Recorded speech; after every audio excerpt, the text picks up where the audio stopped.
Dear Psyche, do you ever give your comrades time off, like for the holidays, for example? Bah humbug! We have no use for your feeble human holidays.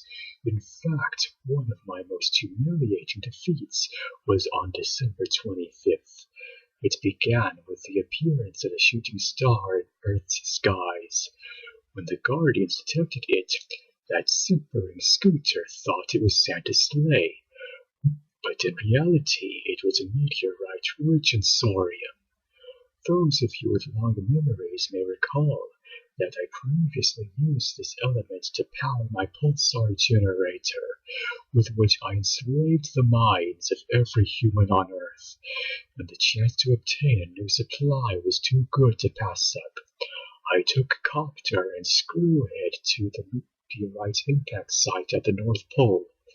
But as Screwhead set about the work of drilling the sorium ore out of the rock, Leader 1 arrived with Turbo and Goodnight, an envoy from the GoBots Security Council, who astro-beamed to Earth upon learning of the meteorite's discovery, to interfere with my plans. We attempted to protect the meteorite, but Goodnight succeeded in blowing it to atoms.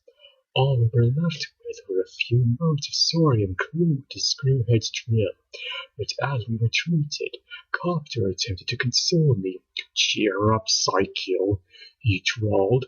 "Maybe Santa can bring you some more for Christmas." I, of course, responded with my customary patience and kindness. "Don't be an idiot, Cop-Tur." But then it occurred to me, perhaps I could use that human fairy tale for my own ends. Using the few tiny specks of sorium we had obtained, Dr. Go fashioned a miniature, handheld version of my old pulsar generator, which could be used to brainwash individuals, not the worldwide effect I had hoped to recreate, but perfect for my new scheme. Using this device, we rounded up a collection of humans to serve as my own little army of elves, but to work mass-producing a special renegade gift, special circuit boards that, positioned at key coordinates around the Earth, would collectively generate an anti-guardian field that would make the Earth a renegade paradise forever. And how better to distribute these precious devices without the Guardians noticing than by taking advantage of the season, and using our portable pulsar generator to brainwash mall Santas into giving them out as gifts to unsuspecting children all around the planet. Cop-Tur was perplexed, of course, having always understood there to be only one Santa. As ever, I felt surrounded by nincompoops. The plan seemed foolproof, but one hitch soon appeared. Those miserable Guardians were doing some seasonal charity work, with Scooter playing the role of Santa Claus in a New York mall, and Nick and AJ dressed up as his elves. Goodnight was serving as security for the event, even though the upper-class twits didn't see the point of the holiday and thought Scooter was wasting his time. Realizing that Scooter's sensors would detect the anti-guardian circuit boards hidden within the gifts if we merely tried to smuggle them in, it fell to me to make the ultimate sacrifice of dignity in the name of the glorious renegade cause. After Cop-Tur and Screwhead ambushed and knocked out Goodnight, we grabbed Scooter while he was taking a break, tied him up, and stripped him of his costume so I could don it, take his place, and hand out the presents myself. I must say, my performance was impeccable. Those two human nitwits never even suspected I wasn't that pathetic little shrimp.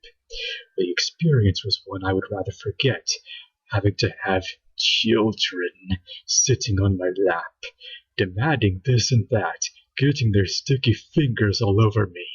Ugh. With all the circuit boards distributed, we withdrew to thruster and Earth orbit with the captive Scooter and Goodnight to prepare for Christmas morning. Things went wrong, however, when I assigned Cop-Tur to guard the pair's cell, and Goodnight used what he had learned about Christmas to spin him a tale of Santa Claus and how he only brings gifts to good children and GoBots. Alarmed, Cop-Tur suggested that he let them go, but only if they didn't tell me, of course, hoping to balance the cosmic scales enough to ensure a present from the fat old elf the next morning. The two wretched guardians agreed, and Cop-Tur unlocked their cell and looked the other way as they made themselves scarce. Goodnight marveled at the magic of Christmas and the sway it could hold over even a renegade. A short time later, as Scooter and Goodnight escaped Thruster, I observed their departure on a monitor screen with my usual calm, collected attitude. It mattered little. With Christmas morning about to dawn, it was too late for them to do anything to stop me now. Eager to see Leader One's face when the agony of my anti-guardian field sprang up, I launched an assault on the Christmas tree in Rockefeller Center. We had a few minutes of pointless but entertaining destruction, just to draw the Guardians out, and then I pulled out the activator and pressed the button, and immediately was filled with spasms of pain. Before leaving Thruster, Scooter had reversed the polarity of my circuit board control, creating an anti-renegade field.